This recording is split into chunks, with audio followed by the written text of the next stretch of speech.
نحمده ونصلي ونسلم على محمد صلى الله عليه وسلم رسوله الكريم الأمين. أما بعد فأعوذ بالله من الشيطان الرجيم. بسم الله الرحمن الرحيم. سبحان الذي يسرى بعبده ليلا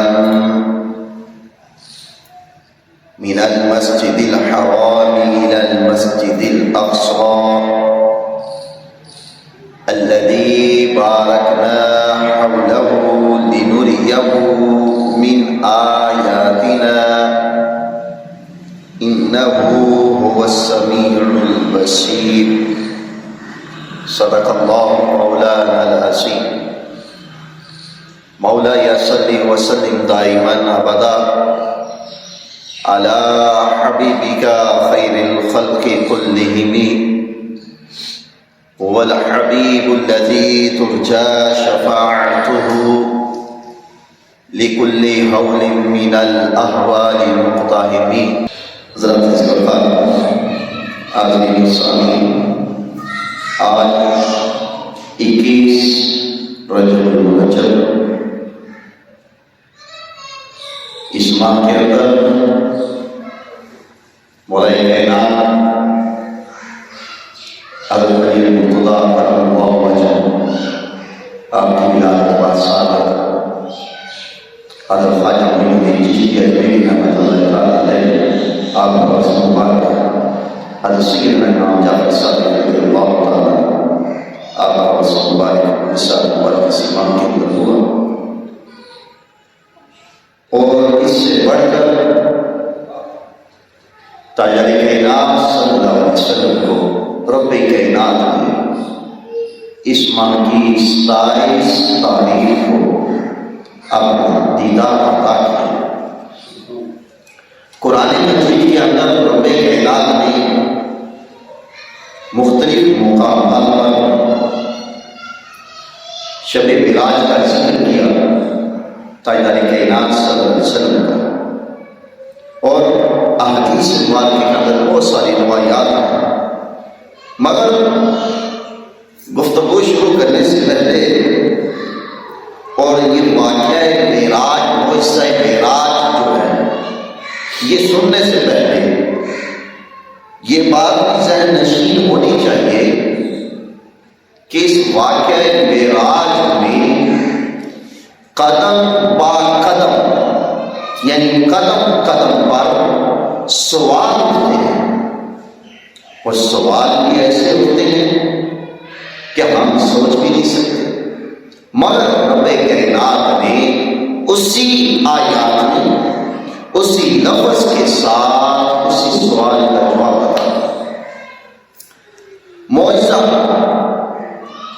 آج کی گفتگو معجزہ معراج مصطفیٰ صلی اللہ علیہ وسلم کے حوالے سے۔ رب کائنات نے کم و بیش 1,24,000 انبیاء کرام معجزے سے نوازا،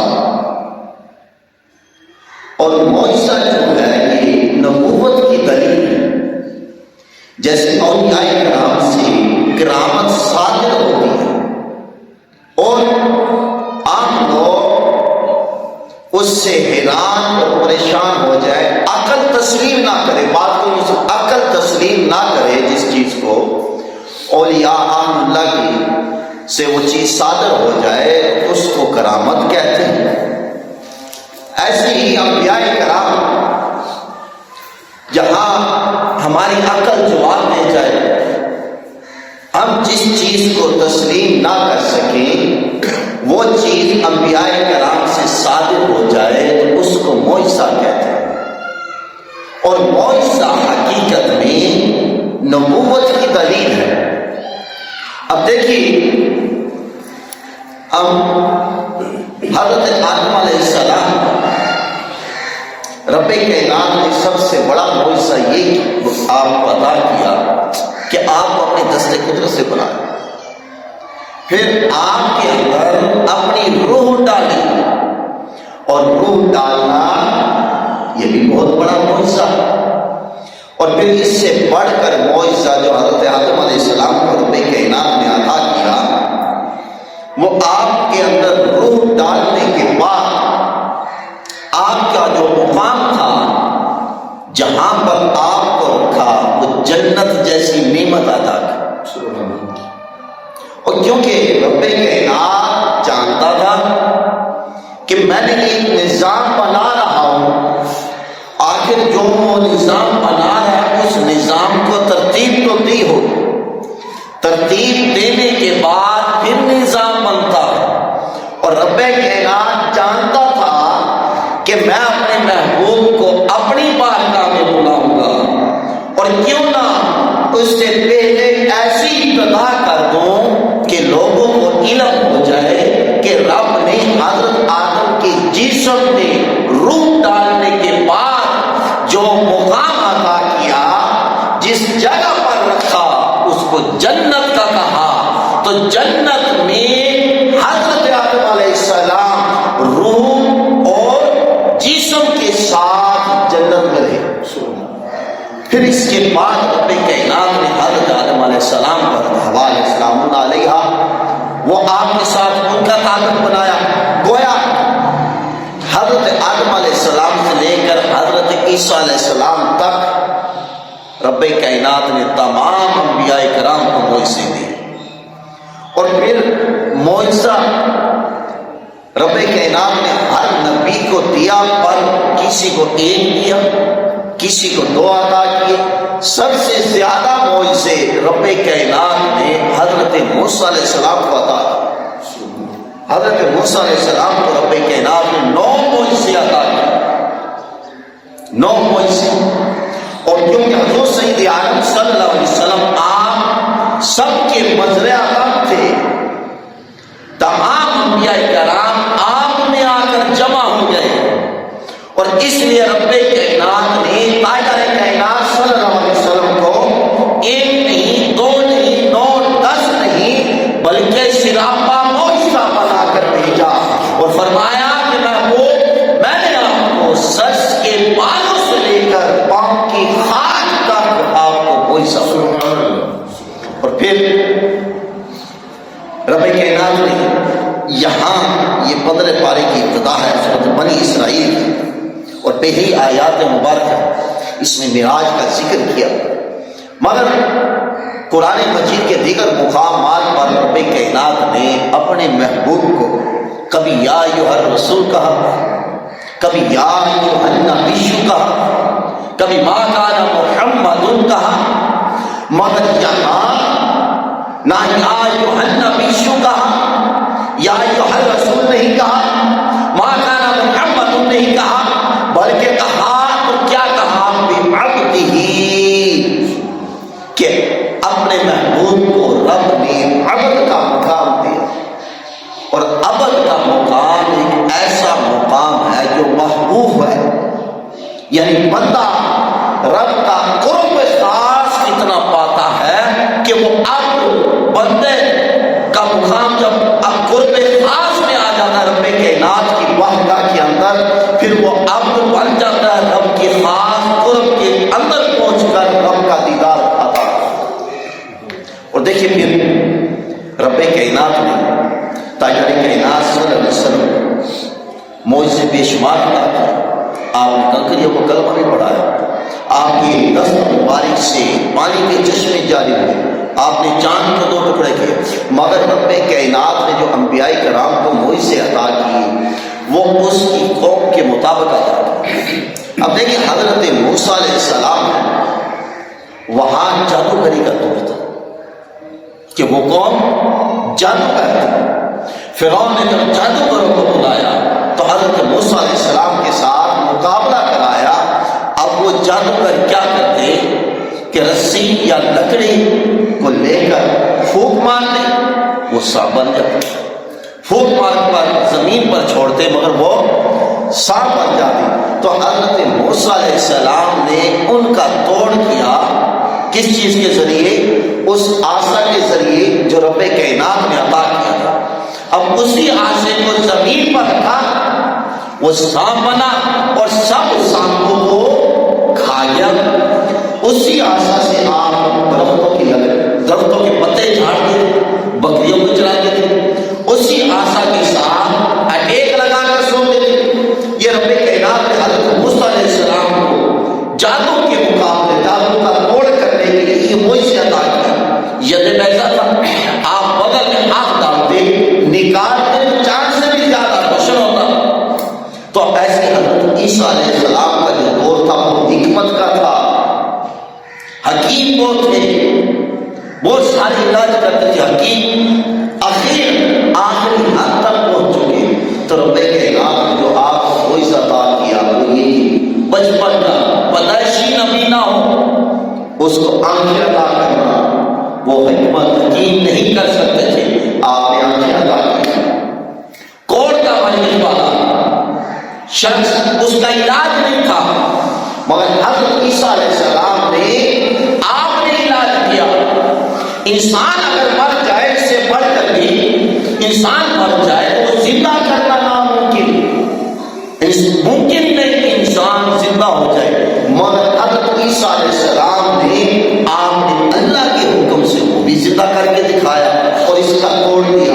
تو گویا یہ معجزہ نبوت کی دلیل کہ انبیاء کرام کو رب کائنات نے معجزے سے نوازا اور بھی تاجدار کائنات صلی اللہ علیہ وسلم کے لیے.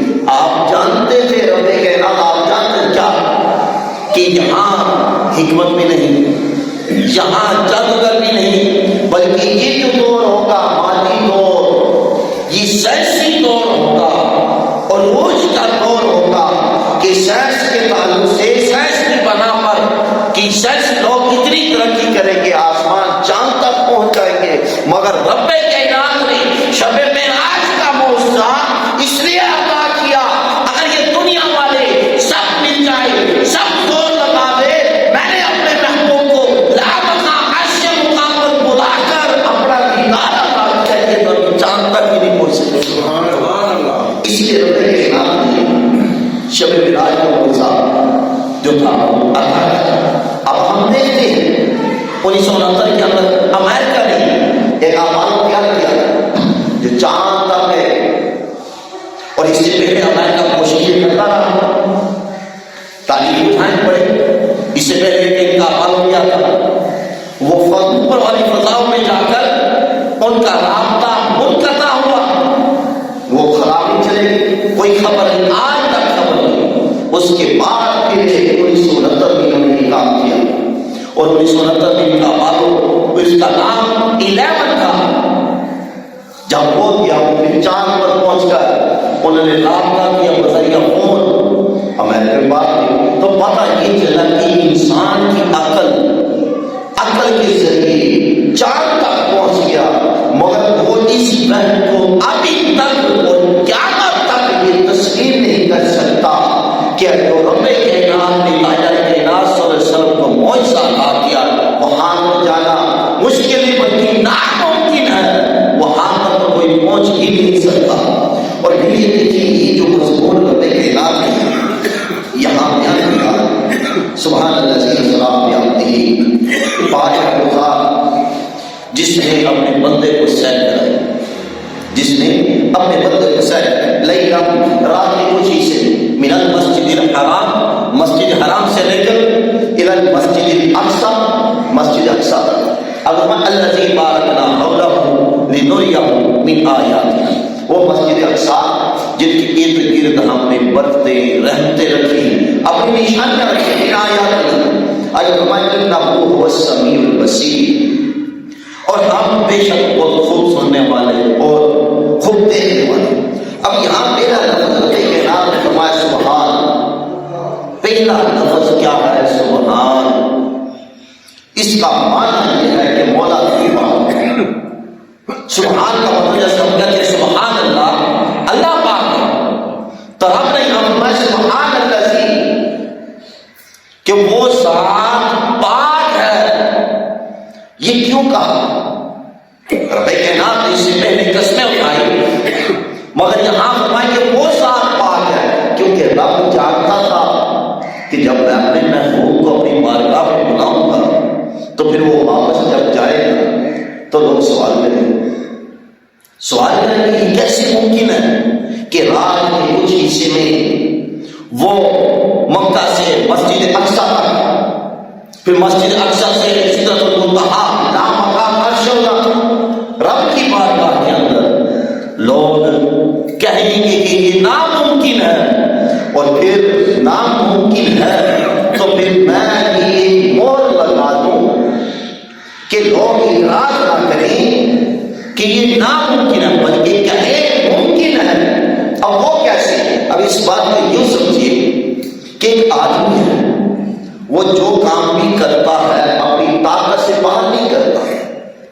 اب ایک آدمی ہے، وہ وزن اٹھاتا ہے 1 من کا، اگر ہم اس کو کہیں 2 من اٹھا، وہ نہیں اٹھا سکتا کیونکہ اس کے اندر نقص ہے، اس ذات میں نقص ہے، اس کے اندر طاقت نہیں، اور جس میں طاقت نہیں، جس ذات کے اندر طاقت نہیں تو وہاں ناممکن آ سکتا ہے۔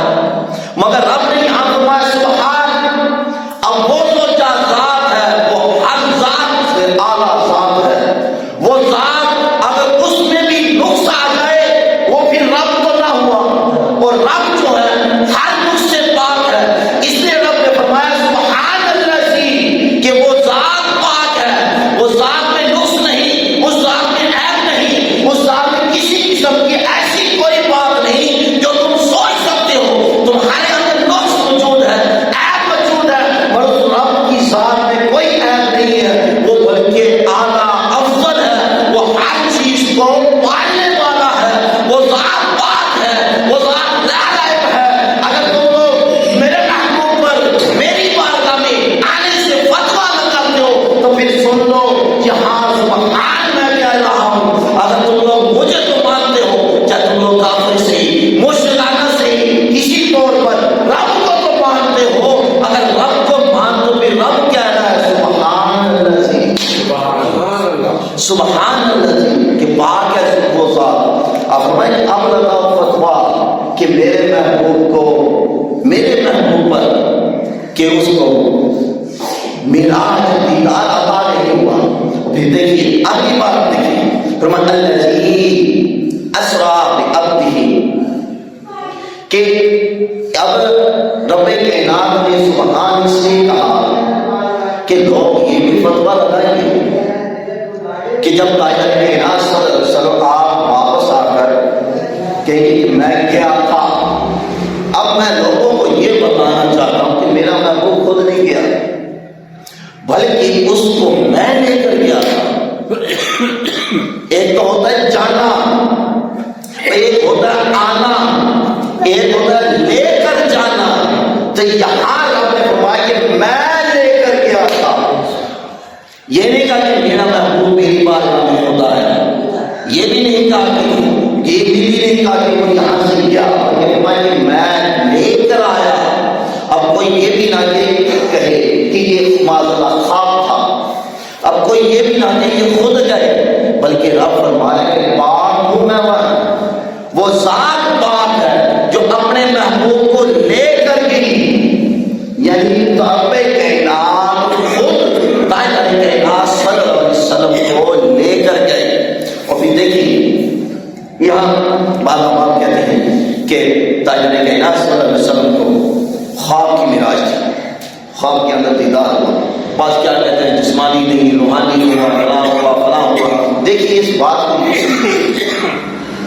کہ یہ جو جسم کی بات کرتے ہیں کہ خواب کی حالت میں ہوا، حالت بیداری میں دیدار نہیں ہوا، ہم بھی مانتے ہیں، وہ تو یہ تو ایک بات کہتے ہیں، اور بلکہ ہم یہ کہتے ہیں کہ تاجر کائنات صلی اللہ علیہ وسلم خواب کی حالت میں رب کائنات کا دیدار ہر روز ہوتا تھا، رب کا دیدار ہر روز ہوتا تھا، اور خود تاجر کائنات صلی اللہ علیہ وسلم آپ فرماتے، آپ نماز پڑھا رہے تھے، اپنا ہاتھ آگے پھر پیچھے کرتے، صحابہ کرام جب بھی نہیں چیتے تھے تو اللہ تیار سنا یہ کیا مطلب ہے؟ آپ فرمایا کہ میرے سامنے جنت تھی، جنت میں انگور تھے، میں نے چاہا کہ انگور کو دو، میں نے چاہا، میں نے ایسے ہاتھ آگے کیا، پھر خیال آ گیا کہ میں تو زمین پر ہوں، میں دنیا میں ہوں، تو جنت کہاں؟ پھر میں نے اپنا ہاتھ واپس کر لیا۔ تو تاجدار کائنات صلی اللہ علیہ وسلم ہر وقت اسی خیال میں رہتے تھے، ہر لمحہ رب کا دیدار کرتے رہتے تھے۔ مگر یہ جو ہے یہاں جو معراج یہ روحانی نہیں تھا، یہ معراج خواب کا نہیں تھا، بلکہ یہ معراج عالم بیداری کی حالت میں روح اور جسم دونوں ہی تھے۔ اور اس سے پہلے آپ لوگ سماعت کر چکے ہیں، جیسے میں نے پہلے عرض کیا کہ حضرت آدم علیہ السلام کو رب کائنات نے جسم بنایا، پھر روح ڈالی اور پھر جنت میں ٹھہرایا۔ ایسے رب کائنات نے جب اگر خواب کی بھی بات کی جائے تو رب نے فرمایا کہ میرے محبوب کو براق پر سوار کر کے دیکھ رہا ہوں۔ اب جسم کے اندر روح ہوگی تو براق پر سوار ہوگی، انسان کے جسم میں روح ہوگی تو سواری کرے گا، جب روح ہی نہیں ہوگی تو خالی جسم سواری کیسے کر سکتا، خالی جسم سوار کیسے ہو سکتا؟ رب نے فرمایا ایسا ہرگز نہیں۔ سن لو، اگر یہ بھی فتویٰ لگا رہے ہو تو میں تم لوگ کو جواب دیتا ہوں، سبحان الذی اسریٰ، کہ میں نے اپنے محبوب کو سیر کرائی بعبدہ، بلکہ وہ نبی نہیں، میرا بندہ تھا۔ کیا تھا؟ بندہ، عبدہ، عبد تھا۔ اور اس کے اندر میں نے اپنے محبوب کو صرف خواب کی حالت میں نہیں بلکہ سر کی آنکھوں کے ساتھ بیداری کے عالم میں دیدار کرائی۔ اور پھر یہ دیکھیے رب کائنات نے ہر انبیاء کرام کو اپنا دیدار عطا کیا، ہر انبیاء کرام کے ساتھ معراج ہوئی۔ اب معراج ہوئی، کسی کو آرے کے نیچے ہوئی، اور جب بھی معراج ہوتی رب کا دیدار ہوتا وہ ہمیشہ اس وقت ہوتا تھا کہ جب ان پر مشکل وقت آتا، یعنی پریشان ہوتے۔ حضرت موسیٰ علیہ السلام کو بھی معراج ہوئی، کب؟ جب آپ کوئی طول پر حضرت یوسف علیہ السلام کو معراج ہوئے۔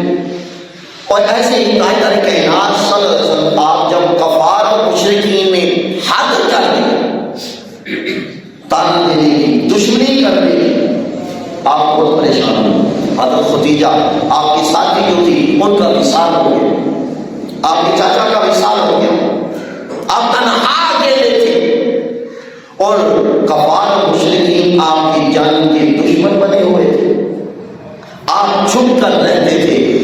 اور یہاں تک کہ آپ حضرت آپ کی چاچا زاد بیٹی، چاچا زاد بہن حضرت ام ہانی رضی اللہ تعالیٰ عنہ، آپ ان کے گھر آرام فرماتے، اور کس جگہ پر کہ وہ ہوتا یہ تھا کہ کمروں کی ایسے ہی لین ترتیب لین ہوتی، پہلے مردوں کے کمرے آتے، پھر بچوں کے آتے، پھر آخر میں خواتین کے کمرے آتے، اور تاجدار کائنات صلی اللہ علیہ وسلم آپ انہی خواتین کے کمروں میں آرام فرما رہے تھے جہاں خواتین سوتی تھی۔ بس یہ عالم تھا، اسی پریشانی کے عالم میں آپ سوئے تھے۔ جب آپ سوئے تو رب کائنات نے حکم دیا جبریل اب تم کیا کرو، اب میرا فرمان لے لو، اب نظام کائنات تبدیل کر دو، جو نظام چل رہا ہے اس کو روک دو، اب فرشتوں کو حکم دے دو کہ عرش کو سجا دیا جائے، حوروں کو حکم دے دو ہاتھ سے دھار کر لے، جنت کو سجا دے، دونوں کے دروازے بند کر دے، ملک الموت کو کہہ دو کہ آج کچھ عرصے کے لیے کسی کی روح نہیں نکالنی، مالک کو کہہ دو جہنم بند کر دے، اسرافیل کو کہہ دو سور نہیں پھونکنا، اے جبریل اب تم کیا کرو، اب تم یہ کرو، جب فرشتوں کو ان چیز کا حکم دے دو، مشرق کا مغرب سب کو اس چیز کا حکم دے دو، آج کی رات میرا محبوب میری بارگاہ میں آنے والا ہے۔ آج حال ایسا ہونا چاہیے، ہر کسی کے چہرے پر خوشی ہونی چاہیے، پریشانی غم کا عالم نہیں ہونا چاہیے، کیونکہ خود رب اپنے محبوب کے دیدار کا مشتاق ہے۔ اے جبریل تم ایسے کرو، اکیلے نہیں جانا، بلکہ اگر جانا ہے تو ایک جماعت کو ساتھ لے کر جانا ہے، بلکہ میں جماعت کو بھی نہیں، آپ جاؤ ایسے جلوس کی شکل میں جانا، برات کی شکل میں جانا۔ جبریل پھر ایسے تو ہو دلہا کے لیے ایک سواری تو ہونی چاہیے، تو پھر جنت میں چلا جانا، وہاں جا کر براق کو دیکھنا۔ اب ذرا براق کا منظر دیکھیے وہ کیسا تھا، وہاں 50,000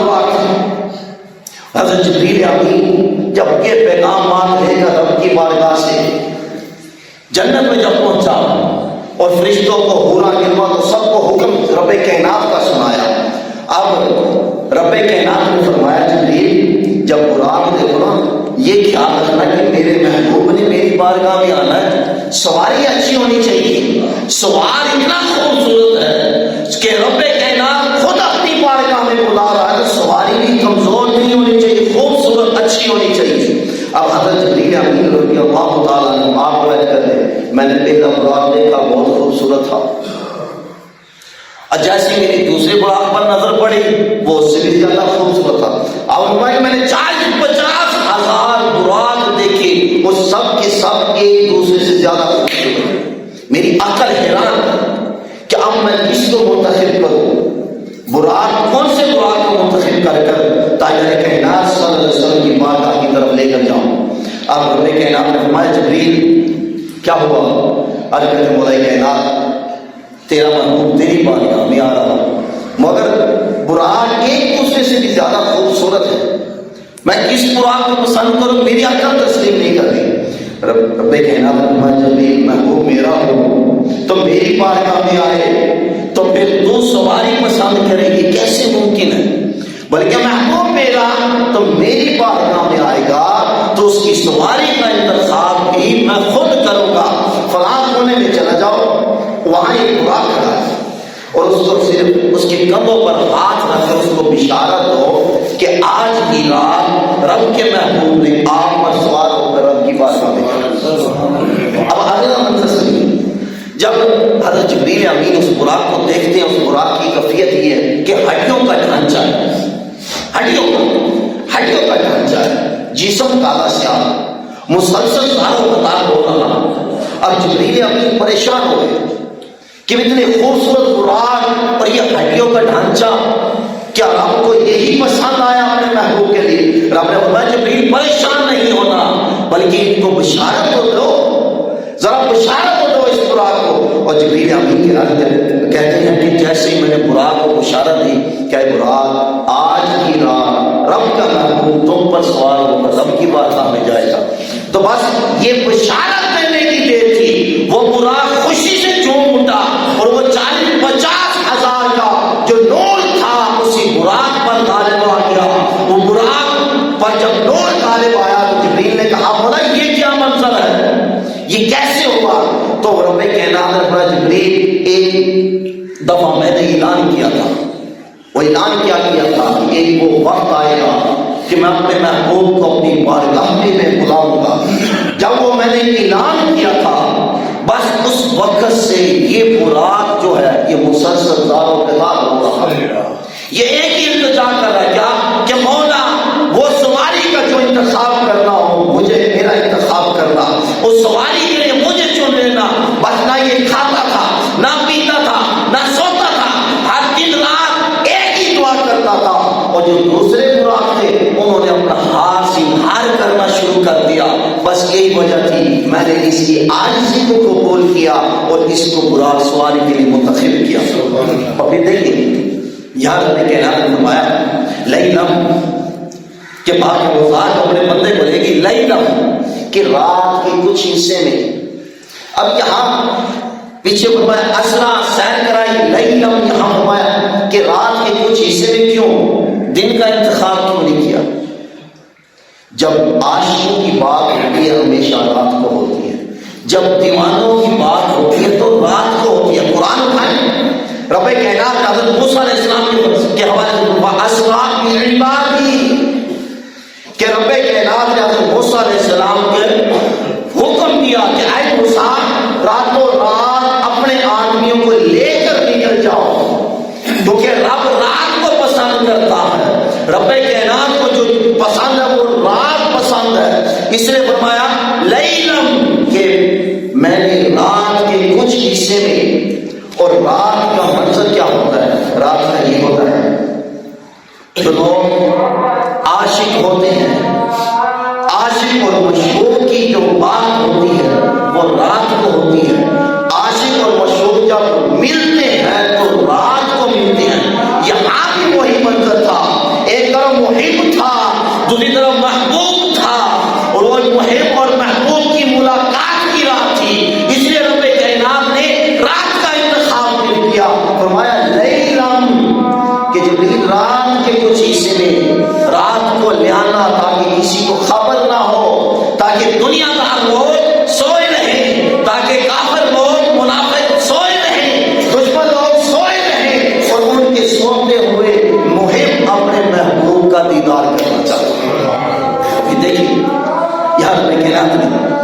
ایک بڑی عجیب بات ہے، فرمایا سبحان الذی اسریٰ بعبدہ لیلا، کیا اگر سیر کرانی ہوتی رب کائنات میں اپنے محبوب کو تو وہ سیر دل کو کروا سکتا یا پھر مکہ کے شہر میں کروا دیتا؟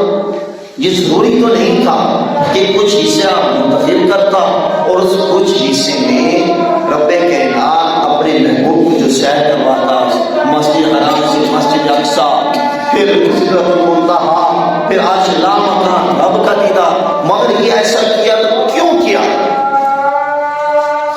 اس کیوں کا جو جواب ہے وہ یہ رب کائنات نے اس آیات کے پہلے لفظ میں دیا۔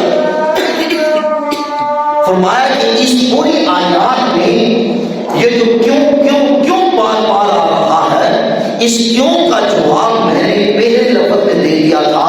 وہ کون سا لفظ ہے؟ فرمایا سبحان، کہ پاک ہے وہ ذات سب کچھ کر سکتی ہے، وہ ذات اپنی بارگاہ میں بھی بلا سکتی ہے، وہ ذات ایک لمحے میں کچھ بھی کر سکتی ہے، جیسے سورۃ یاسین کے اندر رب کائنات نے فرمایا انما امر، جب بھی رب کائنات کسی چیز کا ارادہ کرتا ہے، اذا اراد کن فیکن شیئا، تو کسی چیز کا بنانے کا ارادہ کرتا ہے تو فرماتا ہے کن ہو جا، فیکن تو وہ ہو جاتی ہے، یعنی وہ لفظ صرف ایک نکالتا ہے کہ کن، اور یہاں رب کائنات نے پہلے سے ہی حکم دے دیا تھا جبریل امین کو ہر انتظامات کے حوالے سے فرشت عطا کرنی تھی، جبریل امین کو جلوس کی شکل میں اور سوار کی شکل میں اپنے محبوب کے پاس بھیج دیا تھا، اور یہ بھی سفر معراج جو تھا یہ ایک کیفیت میں نہیں تھا بلکہ سفر معراج